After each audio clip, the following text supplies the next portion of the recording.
barnaamijkeenii bara Soomaalida Norway oo aynu guud ahaan goobaha ay ku nool yihiin ama magaalooyinka ay ku nool yihiin Soomaalidu aynu ku mari doonaa. Haddaba waxaynu barnaamijkan ku iba furi doonaa xaafadda Stavanger oo ka tirsan magaalada Oslo. haddaba xaafadda Stavanger waa xaafad nooceeya xaafadda Stavanger waa xaafad ballaaran xaafadaha iskuulada daalan facaton oo la kala waaweynaya ka mid tahay xaafadda waxa nool dad tiradoodu ay tahay 3,000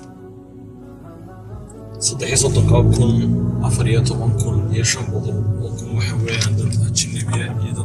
ajnabi ay dhaleen Soomaalidu waxa weeyaan 1,000 iyo 500 bay ku dhowdahay 400 iyo waxa weeyaan qoysaska ugu horreeya Soomaalida waxay soo guureen ciidan Stavanger ama degmadan Stavanger waxay soo guureen ama soo degeen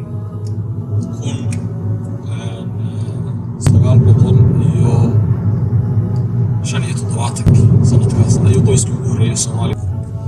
ereyadan aad ka aragteen waa industry umrooda wali waa qaybo industry umrooda ay leedahay xaafaddu wali shirkado waaweyn oo waxyaalahaas ay ku yaalaan waxaana weeyaan frisbee baanaha ugu weyn Norway oo halkan ku taala Stavanger marka kolayga yarowga jaalaha ayaa lagu tuurayaa marka baanahu waxa weeyaan ereyadan oo dhan kadib dhagxaanta qori jirtay granite rock ayaa halkan lagu sameeyaa buurtan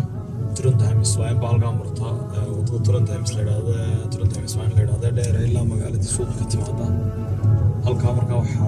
lagu qoraa dhagax halkan lagu qoro waxa kamid ah granite ka dhagax lagu sameeyay daarta baarlamaanka Stortinget Norway golf baanahanina waa runtii aad buu caan u yahay oo dad badan baa halkan yimaado golf ku ciyaara inta golfka ciyaarta Westly markaa school iyo waxa laga dhisay Flerbruks hal qaybo badan buu runtii schoolka leeyahay oo loogu talagalay sportska iyo qaybo badan oo waxbarashada oo casriya waqtan waxa weeyaan booliskii Stavanger xaafadda Stavanger police station kan waa station weyn oo ereyadan oo dhan Oslo Øst oo dhan waa station waqtiyo badan waxaana weeyaan intii stationkii ugu horreeyay modelka forbigna an head la yiraahdo ka hortagga dambiyada ee dhalinyarta la sameeya relationship la sameeya ee bulshada si hoos ahaan ula xidhiidha laga bilaabay modelka waqtiyadii dambe waxa qaatay stationada wadanka oo dhan ayaa runtii qaatay modelka markaa waa stationkii booliska ee weynaa ee ku yaalay xaafadda Stavanger center waa center weyn oo xaafaddan iyo Stavanger iyo bedelada guriga daalno runtii centerka ugu weyn weeyaan oo bari dhaweyd isagana rehabilitation fiican lagu sameeyay sida aad aragtaan markaa waa center weyn oo wuxuu yahay meel kullu punkt meel dadku ay ku kulmaan oo ereyadan oo dhan weeyaan aad baa dibu habeyn loogu sameeyay ereyada centerka hareerihiisana guriga daalsaadsinka ayaa balgeliyay oo si fiican baa runtii iyada qudheeda facilitateska ku hareerihiisa oo dhan aad iyo aad si fiican baa loo sameeyay oo meelo la fadhiistay iyo wadooyinkii iyo activity oo marka doonaa ayaa hareerihiisa oo dhan lagu sameeyay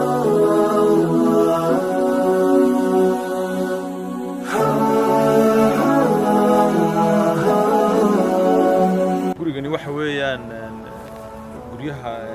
la yiraahdo Fredet ama dhismayaasha la yiraahdo inaan wax laga bedeli karin in rehabilitation lagu sameeyo oo la ilaaliyo mooyaane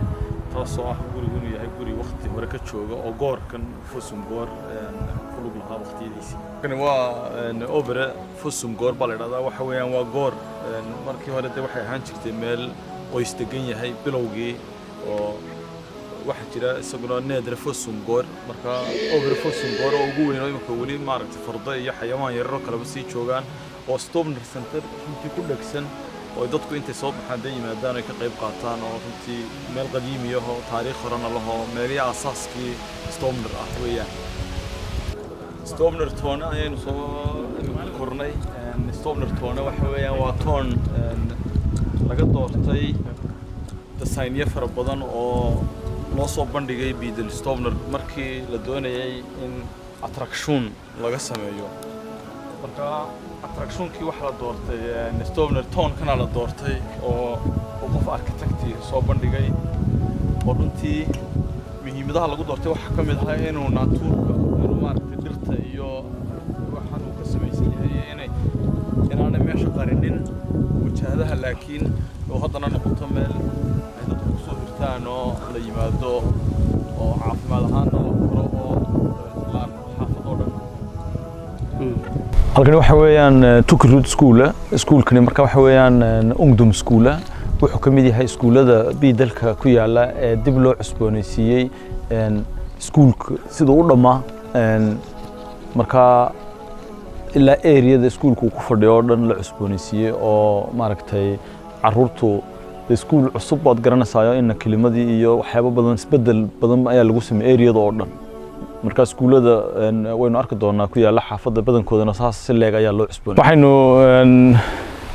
waxaynu imika soo kornay Lia Bakin waxa weeyaan imika waa sida aad aragtaan samarkii laakiin winterkii waxa weeyaan she baka marka king shalom adigu maaragtay meesha blaaska imika parkinga ah ama barxada ku bedel lagu ciyaaraa waa meeshii ma garanaysaa oo qofku imanayay markuu shiiga xaggan kaga soo dhaadhaco marka haysna way leedahay kor loo raaco marka waa facility winterkii iyo samarkii la isticmaalo tourkan waxa jira group maalin walba mara marka buurtaas la soo maraa haddana kaynta meelaha ilaa 6 kilomitir in ku dhow waayo sababtuna waxa weeye markii ay koronihii dhacay dadka badankooda yama kontuur ama guryaha ka shaqeeyay ama waxa weeyaan lockdown baa lagu jiray bando sida awgeed dadka meelo ay tagaan markaas iyo dhulkii trainingkina waa laga xidhay marka caafimaadka laftiisa ayaa marka dad badan xanuun ku dhacay sida awgeed ayaa marka dad fara badan baa marka tourkan u baxo oo taga dhagxaantan sidan salaamada loo dhigay waxa dhigay group sherba la yiraahdo marka sherba waxa weeyaan niman Nepalese asalkoodii hore oo dhulka buuraleyda ee Mount Everest ay ku taalo ka sameeya hawlaha caynkan oo kala dhagxaanta sida loo isticmaalo قال الله تعالى واعتصموا بحبل الله جميعا حرق إلهي قبصدا ولما يستيران ولا تتفرقوا أنا كلا تكتغن هذه لك لا تكتغو آيات لو اعتمام يسير تفهم يدد كاتك بكان أود دود يا بعض مرة إننا ندعم كنا سوماليا والله حسوستان قصة حي أبيه عروتي سلك لنا يقول وشم قبطة أي جبيه كل جبيه mid kale u soo diibay marka xabad awlihi ugu dhibay jabiyaan in isku wada dara marka isku dareen jabin kari waayeen awli marka haddaad mid ahaataan cadawga jabinaya Norwayna exactly waa ku halkan iyaga sidoo say marka waxay saman istar marka daciifka oo dhan xabad saal isku daro isku xiran yihiin cid jabin kartaay ma jirto Jeg opplever somaliske miljø som positive bidragsytere i samfunnet. Jeg ser de er aktive på alle plattformer. Jeg synes det er bra at de er så aktive som de er. De er veldig engasjerte. De jobber. Jeg ser jo at man har en veldig fin gruppe, der man både jobber for å få en god islamsk identitet, men også en norsk identitet som kan passe med resten av samfunnet. Og det tror jeg er suksessformelen for å lykkes i dette samfunnet. Nei, jeg ser jo at det er veldig mye negativ omtale i generell norsk media om den somaliske minoriteten og andre minoriteter. Men det jeg ser i praksis, det er at det er en veldig positiv kraft i samfunnet, der de gjør veldig mye positivt for ikke bare somaliske minoriteten, men også for hele lokalsamfunnet. Og det synes jeg er veldig, veldig fint. Magacan King of Stomner, suu kugu baxay? niyo waxaan 2017 ayaa waxaan qaaday ilshilka xaafadaanito ilshil waa bilad la bixiyo bidelada ay bixiyaan freeville-ka 20 nin oo Norwegian la tartantay anaa liisii markii dambe iyo gabar Soomaali oo ayadana guddoonka la siiyay sanad kadib waxa ay martiqaaday Rohuskan tagnay Kongahara ay martiqaaday oo shalataan tagay shalataan maalin 3 qof waxaan la siiyay bilado kadib ayaandooda corona bilowday ayaa wasiirka caafimaadka noo timid waa ministraha islaanta haysata nimankan waa ila joogeen hoostaasaan taagneen waxay igu timid tiibaanaha aniga iyo yar muraad la dhaho haddaad soo aragteen maaqan ayaa wada taagneen dadka xaafad degan anigu waa yaqaanin marka qof kasta markuu soo maro waa salaamaya oo xaaji iska waran see tahay alxamdulilah waxay tiri ayadoo waa la aqoon waay marka ayadoo wasiira waxay tiri markii TV wareysanaya ninkan ayaa iga suuq badan xaafadda anoo wasiir nimo yaqaan asaga waa la wada yaqaanaa marka waa Congo of Stone magaca halkaas ka yimid talaalkii markii la istilaalay maalintiina TV2 ga hor naga qaaday TV2 ga ergey raaciyo Congo of Stone maanta la talaalay ku soo dhawaso modern media bal waxaad nooga warantaa activity-ka iyo xaafaddan waxyaalaha aad oday ahaan iyo bulsho ahaanba aad isku tashateen aad samayseen بسم الله الرحمن الرحيم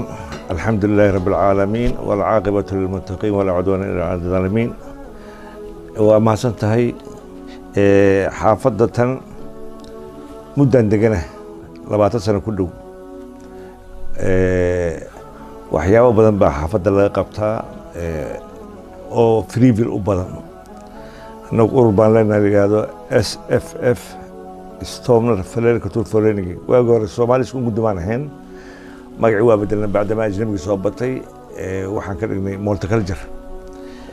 waxyaabaha aan qabanno waxa aniga xaggayga ugu muhiimsan waxbarashada waayo macallin horaan ahaa la foolo ka soo baxay juqraafi dhigi jiray marka waxbarashadana iska jeclahay waxaan qorsheynay 10 sano ka hor inaanu samayno Lexhelp waayo waddanka systemkii Soomaaliya waa kala gedisan yahay iskuulka waxaa lagu dhigaa wax lagu barto وين دبدل وصل برتال لكسيل بالنصبية إنجليز كتوشن ويرادا على لكسيل بالجا وحنا فرنا لكسيل حوج وحنا صار نويلش ودك واحد برشلونة بقى ويلش قبله ودد يسكون فلان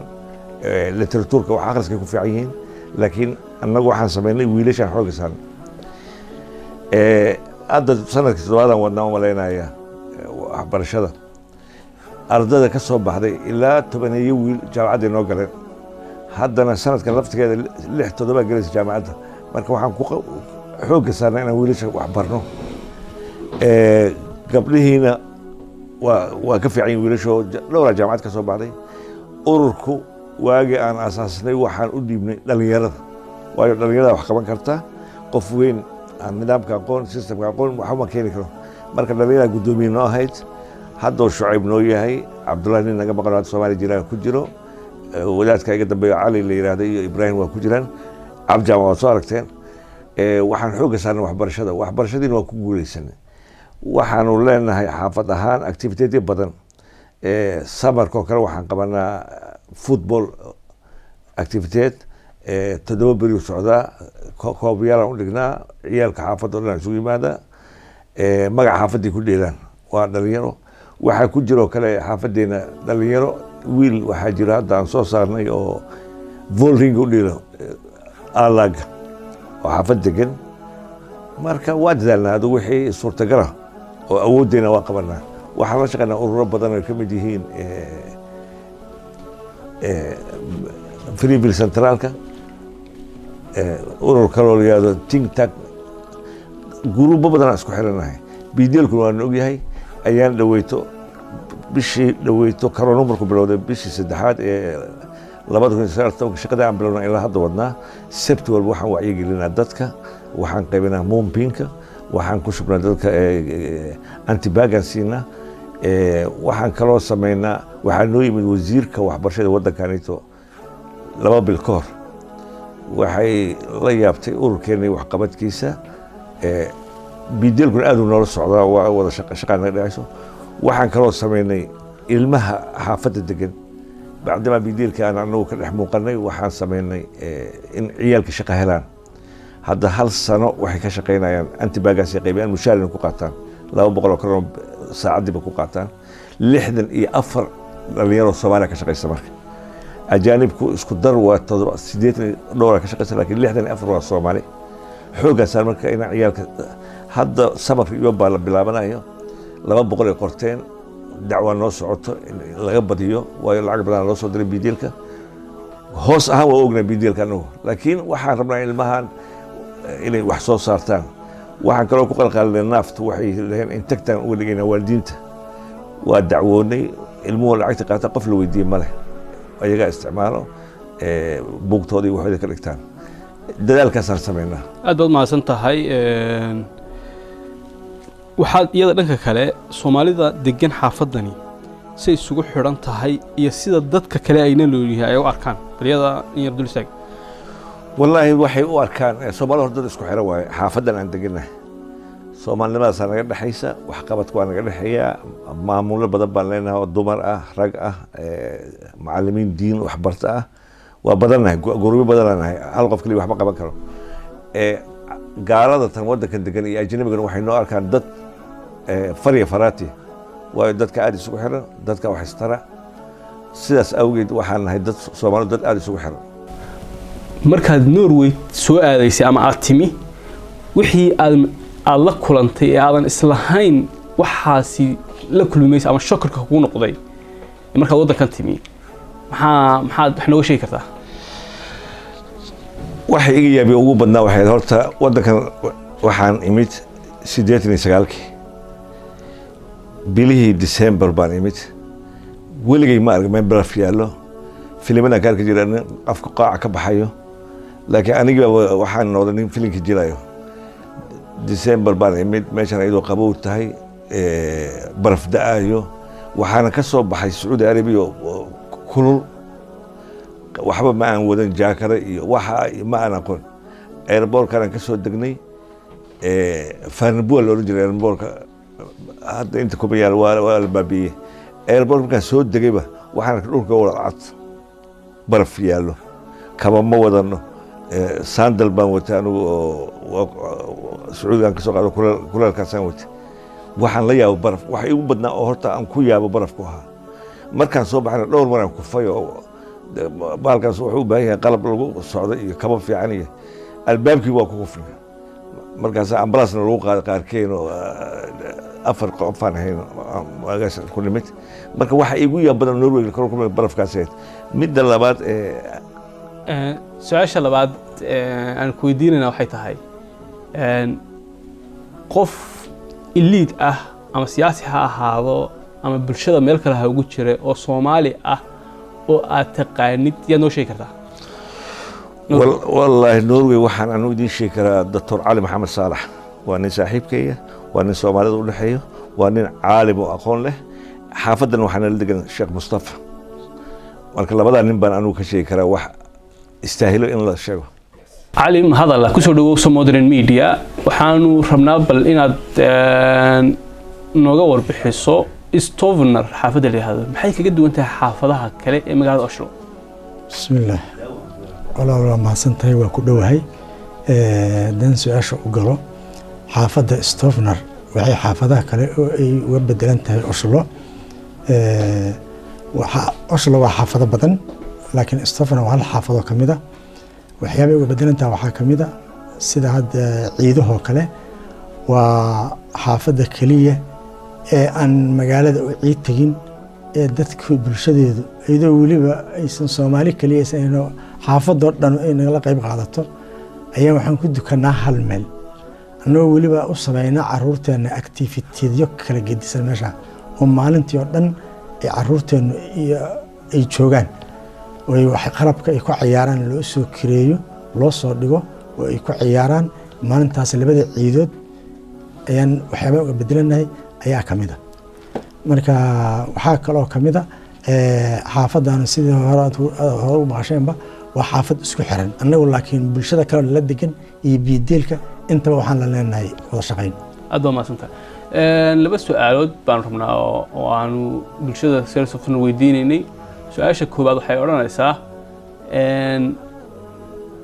markaad timin Norway wax aadan filayn oo shocked kugu noqday ama la yaab kugu noqday oo aad la kulantay maxaad nooga sheegi kartaa horta Norway anigu waxaan soo galay 2004 bishii shanaad markan imid waxay ahayd waqti saan oo kala ah oo samira bilow u yahay Oshlana sad ogtahay oraxdu way ka dhacdaa mar walba bishii lixaad 14 inaan maleynaya ayaa halkan 4 tigid gacanta la igeliyay salii waa inaan tagtaa Finnmark 4 diyaaradood raacan maleynaya dana qaldan 3 diyaar 3 tigid ay leesay waxaan tagay magaalada ila Hammerfest kam ku yaalan tagay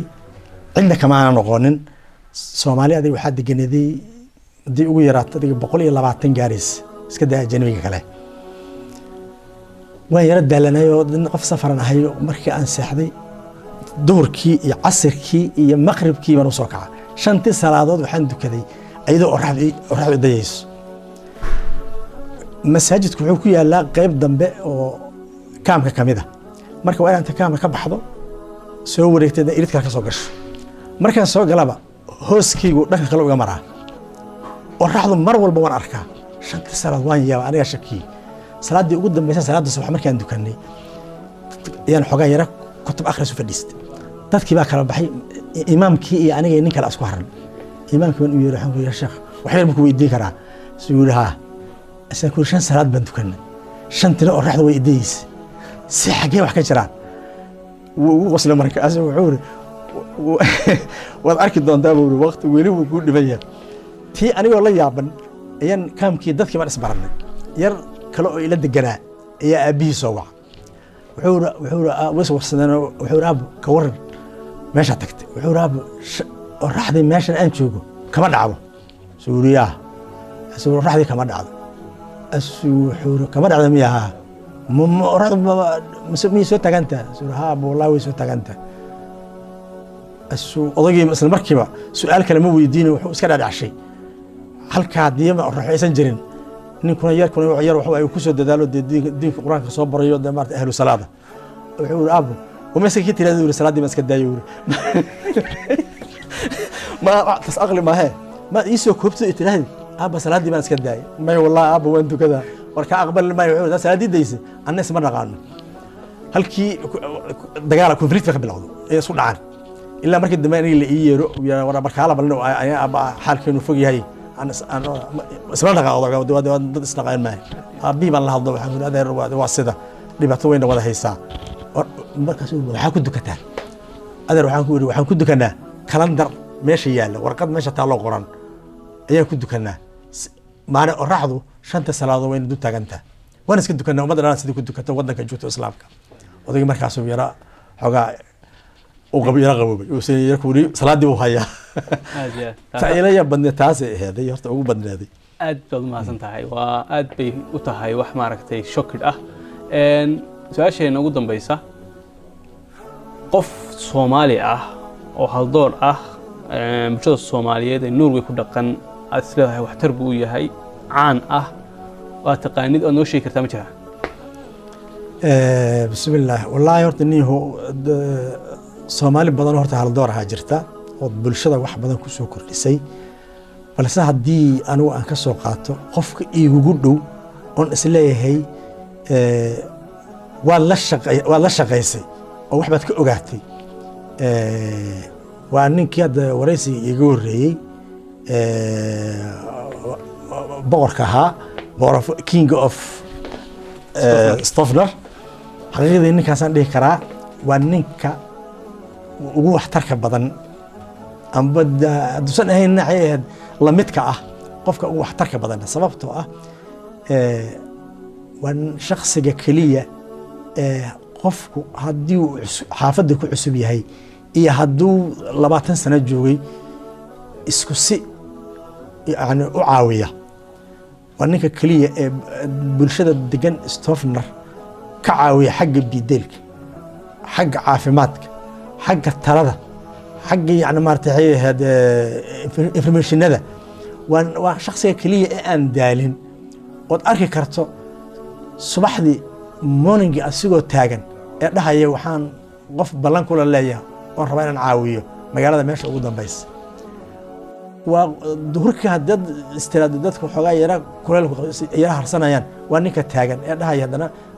qof baan rabaa inaan caawiyo marka waxaan dhihi karaa ninka dadka ugu waxtarka badan waa Congo of Staffer. Ibrahim ahaan markaad Norway timi wax aadan filayn inaad la kulmaysid oo aad kaaga yaabiyey maxaad nooga sheegi kartaa Norway waxaan nimid horta 2013 waqti maghrib ah airportka la iga soo qaaday guri la diyaariyay oo kamoon diyaariyay baan ku soo degay anagoo daalan aroor baa ila socotay guriga markaan galnay markaa guri ma gashay horta waan seexanay subaxii wadanka baraf baa da'ay habeenkii baa baraf da'ay subaxii markuu waaga bari aan soo kacnay waxaan arkay dhulkii oo wada cad oo wada baraf ah waan yaranahay waxaan isiri meeshaan waxyaabihii filimada aan daawan jirnay oo duufaanadii iyo wixii baan u qaatay qof turjubaan noo ahaa oo airportka naga soo qaaday oo gurigiis u hooyday baan sugnay telefonkiisa tamahayn ninkii baa wuxuu noo yimid adiga barqadii oo kale anagoo yaaban wuxuu yiri waxaan waa wax da'ayo iska socdo waqti ku ego ilaa bisha shanaad da'ayo waa baraf baa la yiraahdaa waasa ninkii baa wixii naga dhaadhiciyay aan yara degnay markii dambe horta mid ugu badneed oo isla maalintaas la yaabnay taas ahayd haddana markay duhuriyadii la gaaray baa waxaa noo timid qoftii maamulaysi degmada ilaan qofka markuu cusub yahay guryahay ugu imaadaan waxbay ka qoraan marka noo yimaadeen baa caruurtii nagu soo yaacday oo nagu buuqday waxaan dabaa inaan caruurtii waabiyo inaan waddanka joogo oo kale gabadhii baa nin turjubaan ahaa baa lugta inta ii saaray sidii fariinka oo kale jugsiiyey waan fiiriyey anoona fahmin weli qofkii naga tegay baa waxay nagu tiri qofka turjubaanka wuxuu yiri caruurtan dadkan mar haddaa waddankaada imaadid mas-uuliyadka ma saarnay kor un baad ka leedahay ayagaas kale markii hore inaan waawiyaan dabay moogtahay maanaha waa inagu buuqayeen ana waxaan lahaa dadweynaaba kula jiree sidii waddankeena oo kale horta naga taga oo kale inaan dhaho su-aasheena labaad qof Soomaali ah oo caan ah waad is leedahay qofkaasi bulshada waxtar buu yahay Soomaaliyeed oo ku dhaqan Norway maxaad noo sheegi kartaa qofkii baad oran kartaa qofkaasi waa والله dad badan baa waxtara bulshada Soomaaliyeed oo wadankan joogta laakiin dadkoodii baa anaga noqonay lama soo saar qofka waxtaraaye iyo qofkii dhaqdhaqaaq leh haddaba adiga meel aad ka timid intaad imaaday war baa naga qaaday inta nooga timid wax baad taraysaa dad badan baa waxtara anoon hebel dhahaynin Cabdi Jaac ku soo dhawaad Modern Media waxaad bal nooga warbixisaa Stofner xilliga soo degtay iyo xaafadani waxay kaga duwantay xaafadaha kale السلام عليكم ورحمة الله تعالى وبركاته أدب أني سلام يا قوة الميديا runtii ari xaafadda waxaan soo degay 2004 ayaan soo degay kulli xaafad firkamiska Ramsos aan ka soo guuray dibna marka xaafadda waxaan iyagleelay inaan sameeyno urur la yiraahdo Stofner Ungdom Club oo dad badan oo Soomaali ay ku jireen oo xaafadan ilaa iyo Hagstua Stofner Hoy Broton dhammaan BDL-ka inta ka koobnaa waxaana kamid ah waxaan haynay ilaa iyo 200 oo qofood ayaa midlam ka ahaa runtii ururkaas aad iyo aad u wanaagsanaa waxyaabo badan aan qaban jirnay dhalinyarada inaan maaragtay aan ka caawino maaragtay sportiga oo aan kulubyada u sameyn jirnay kulubyada maaragtay inay midlam ka noqdaan BDL-ku lacagta bixin jiray taasoo ahayd in dhalinyaradaas ay u badnaayeen dhalinyaro maaragtay waalidkood familka caruurta badan in laga bixiyo maxaa dhaqaalaha maaragtay naadiyaasha taas ayaa horta number 1 ahayd dumarka in dabaal la geeyo adiga waxyaabo badan oo badan ayaa soo qabanay runtii halkaan lagu soo kaabi karin laakiin xaafaddu waa xaafad weyn runtii waxay ka mid tahay BDL-da ugu ajnabi badan markii la fiirsho Soomaaliduna waxay ku jeceshahay dhowr arrimood qaas ahaan guryaha maaragtay waa weyn oo dadka Soomaaliyeed ay degan yihiin oo xaafadan guri weyn dadka carruus ay degan yihiin saala socotina xaafad dadka degan oo markii la fiiriyo statistics la fiirsho waxa degan xaafadan adiga dad ilaa iyo 1200 qofood degan boqolkiiba adiga 40 waa caruur ka yar eber 3 jir 22 jir waa boqolkiiba 3 dadka waaweyn waa 600 qofood meelahaas cayaar markaad akhrisid maaragtay statistikada laakiin muxuu negative-kooda iyo positive-kooda runtii negative-ka xoogaa yara badan oo dadka shaqo la'aan iyo ardayda iskool ka dhacday oo drop up noqoto iskoolka wax baran ayaa u badan iyo waalidkii oo guryaha ku jira oo aan shaqo badan haynin arrimahaas u badan xaafadda laakiin xaafadan waa xaafad dadka Soomaali ku soo kordhayaan oo maaragtay guryahaas waaweynta ayay ku soo kordhayaan dadka guryaha iska leena oo dadka ayarka la yiraahdana waa ilaa iyo 10 qofood oo Soomaaliya oo aan marna guurin laakiin Soomaalidu inta badan way guudaa guryo la'aan ay jirta shaqo la'aan baa jirta laakiin saasitaana waa dad iska can qabto runtii aad iyo aad positive ah inta muddadan ku jiray anoo ilaa waqtigaas ayaan waxaan ka ahaa xogeynta maaragtay ururkaas dad badan oo caawin way jiraan markaan u soo noqdo arrimaha siyaasadana maaragtay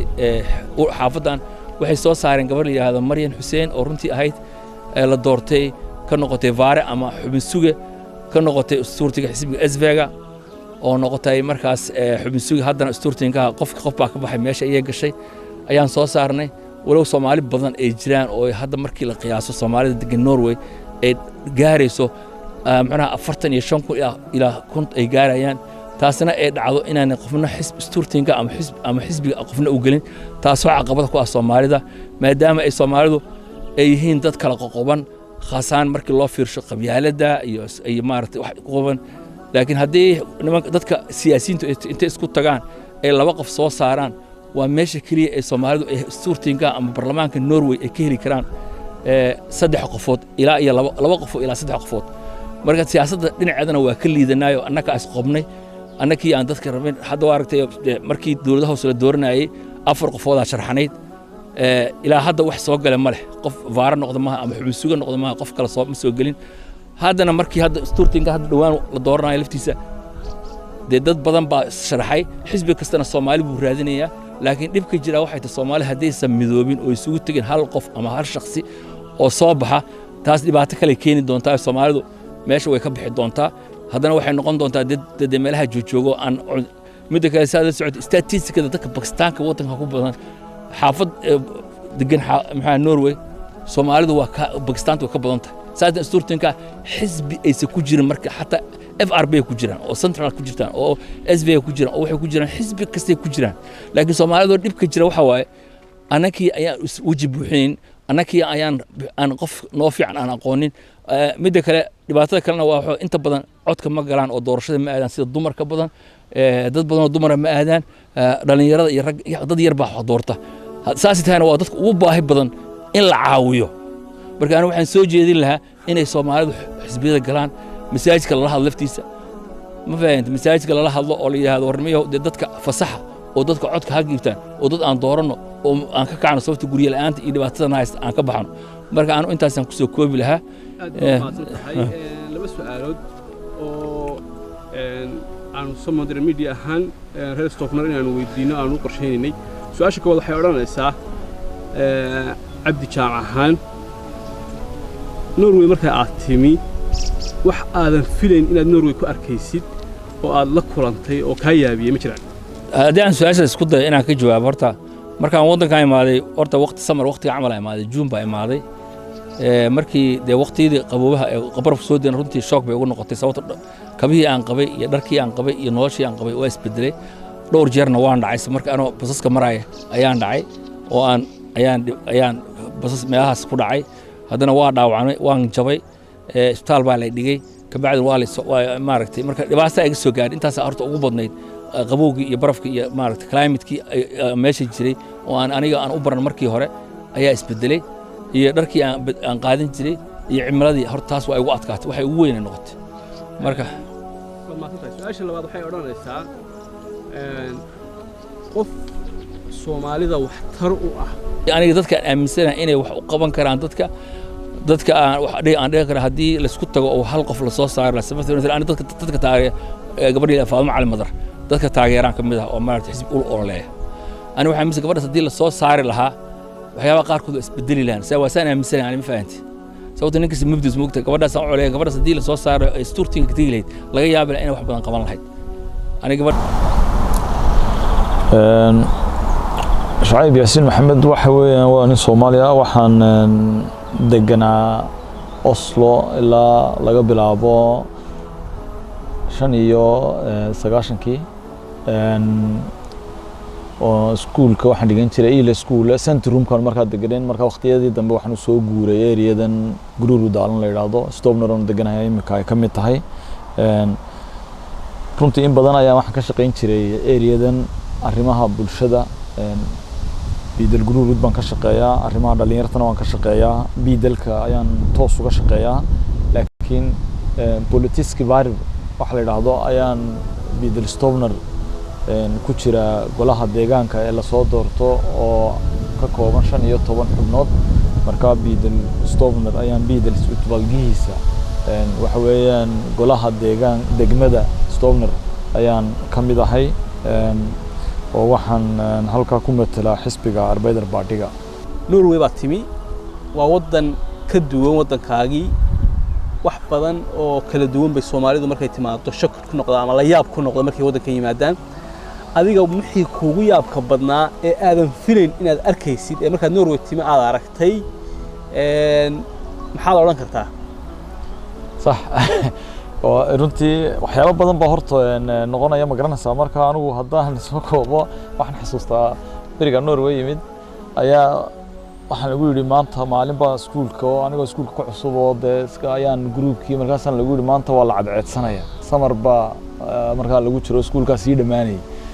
waa la cadceedsanaya ayaan fahmi waayo markaas markii dambe la iga dhaadhiciyo la igu yiri waa la cadceedsanaya oo inta meel barxad oo banaan loo soo baxay anigoo yaaban baan guriga imid oo markaas la igu yiri maanta iskuulka ka warrano markaasaan idhi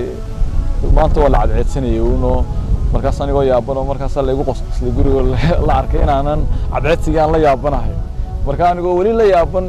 markaas sanad ayaan la yaabanaa inay dadku cadceedsadaan Norway marka runtii cadceedaas ayaa waxay igu noqotay waxaan fahmi waayay wax xataa la iga dhaadhicin kari waayay in la cadceedsado maalin Norway markii aad soo gashay waxa aad ula yaabtay oo aadan islahayn waad la kulmaysaa ama aad ula yaabtay bismillaahir rahmaanir rahiim horta waxyaalaha yaabka badan laakiin hadda hal kamida tilmaamo طبعا qof markuu wadan cusub oo imanayo uu si akhriyaa waan si ogaa wadankan inuu baraf leeyahay inuu qabow jiro waqti qabow oo jiilaal ayaan nimidnay laakiin tuulo aan kaga jirnay marka aan deganayn markaan tagnay waxa ay meel aad u baraf badan markaas bas waxaan soo raacnay gaari oo soo lugayna markii dambe marka mid naga mid ayaa sidaa intuu eegay buu yiri talaajadii ilaahay baan soo galnay waa meesha marka la socdo qaar ba waxay yiraahdeen dhaguhu inay go'ayona kula mooysay marka waxay December bay ahayd marka aad buu qoobay kala waxaan oran karaa taas ani igu yaabadnay